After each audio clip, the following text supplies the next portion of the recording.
ինֆորմացիա, բայց ես կփորձեմ ներկայացնեմ երկու բառով մեր կլինիկան զբաղվում է ստրավմատոլոգիայի բոլոր ճյուղերով, ըստ մեր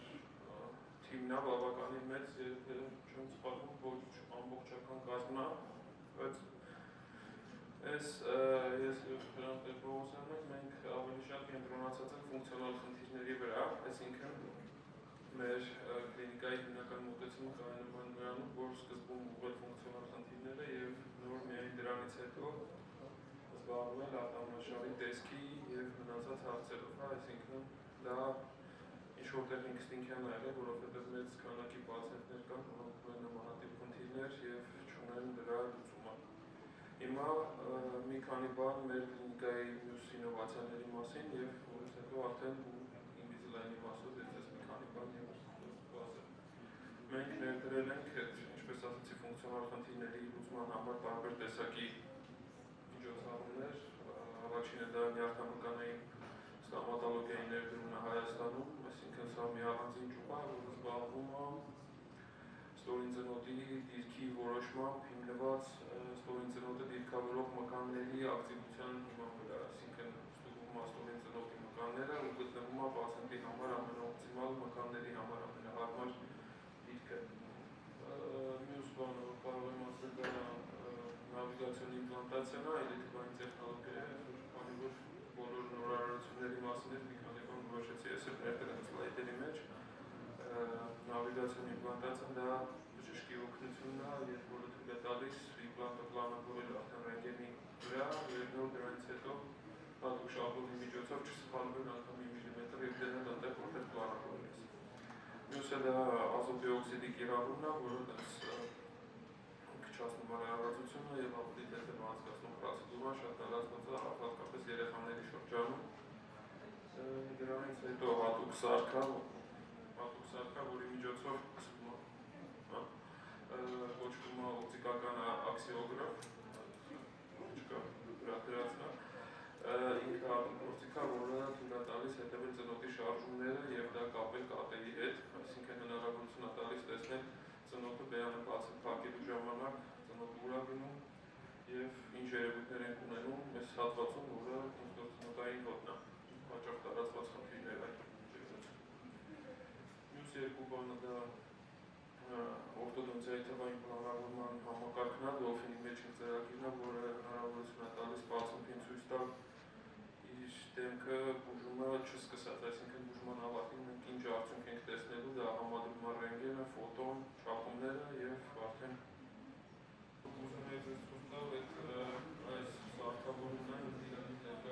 ներբերանային սարքավորումը, որը մենք օգտագործում ենք օբստրուկտիվ գիշերային ապնոյաների մենեջմենտի ժամանակ, դա չգիտեմ ինչքանով տեղյակ եք, դա հիվանդություն կարող է ձևակերպել, որը բավական տարածված է 80% դեպքերում ինքը դիագնոզված չի, բայց լուրջ խնդիր է եւ ինչ որտեղ ստոմատոլոգները եւս կարող են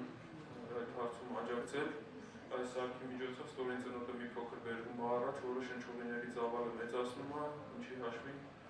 այդ օբստրուկտիվ ապնոյի երևույթները վերանում են։ Եվ վերջում արդեն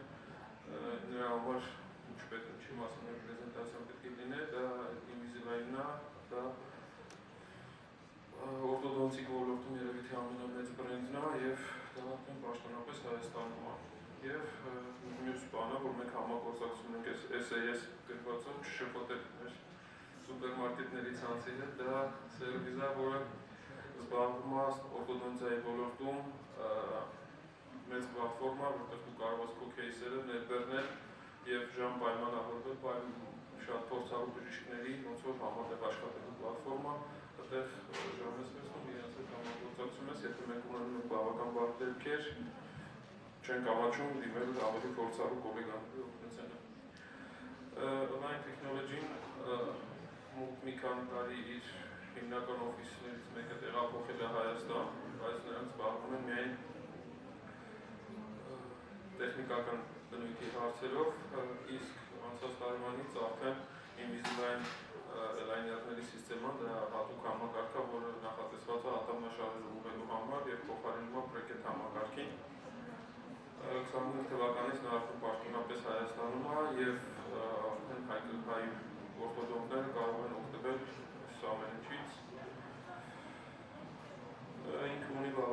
առավելություններ, ընդհանուր հարթակ ունի, որտեղ կարելի է թվային պլանավորել բուժումը, պացիենտին ցուցադրել ինչ տեսք են ունենում անալու ատամնաշարերը բուժման ավարտին եւ բավական բարձր ճշտությամբ ստանալ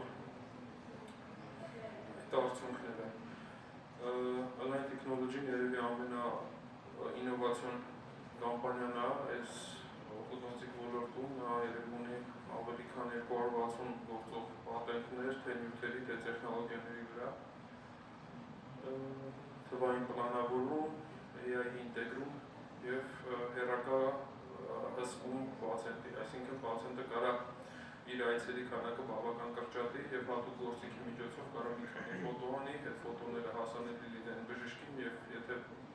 իր հերթական այցը նա կարող է դրա բաց թողնի։ Մոտ ընդամենը 2 կլինիկական դեպք ունենամ ցույց տամ, որ պատկերացնեք, որ ինչը հնարավոր ստանալ այդ տեխնոլոգիաներով բավական հաջողված վիճակից, շատ չմանրամասնեմ։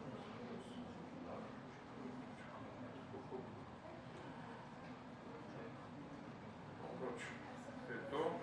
ատամնաշարերը ուղղված բանջարային տեսանելի մեթոդով, սա է առաջ։ Հիմնական առավելությունները այս տեսակի, քանի որ ինչպես ասեցի, մենք զբաղվում ենք ֆունկցիոնալ խնդիրներով պացիենտների հետ, որոնք այլև բուժման ավարտին կարիք են ունենում ընդհանուր ատամնաշարի ուղղելու եւ այդ պացիենտների մոտ հաճախ այնպես տարիքներ խմբում են, որոնք ինչ-ինչ պատճառներով կաշկանդվում են բրեկետներով ատամները ուղղելուց, բայց առանց ատամնաշարը ուղղելու ոնց որ իրենց ֆունկցիոնալ խնդիրը վերջնական չի կարող լուծվել, իրենց համար բավականին լավ լուծում է, քանի որ լայներները ինվիզիվային մասնավորապես լրիվ կարելի ասել անտեսանելի է, ինքը համբում դրվում է, այսինքն ուտելու եւ մնացած հարցերին չի խանգարում, բավականին ճշգրիտ է աշխատում եւ հնարավորություն է տալիս բժշկին այցելել սովորականի համեմատ 3-4 անգամ ավելի ուշ, այսինքն եթե սովորական այցը ամիսը 1 բժշկի մոտ, այս դեպքում հնարավոր է 3-4 ամիսը 1 անգամ այցելել, ինչը նաեւ հնարավորություն է տալիս չլինել երկրում ամբողջ բուժման ընթացքում։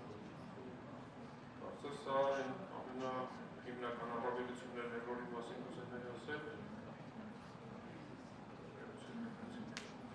Շնորհակալություն ուշադրության համար, եթե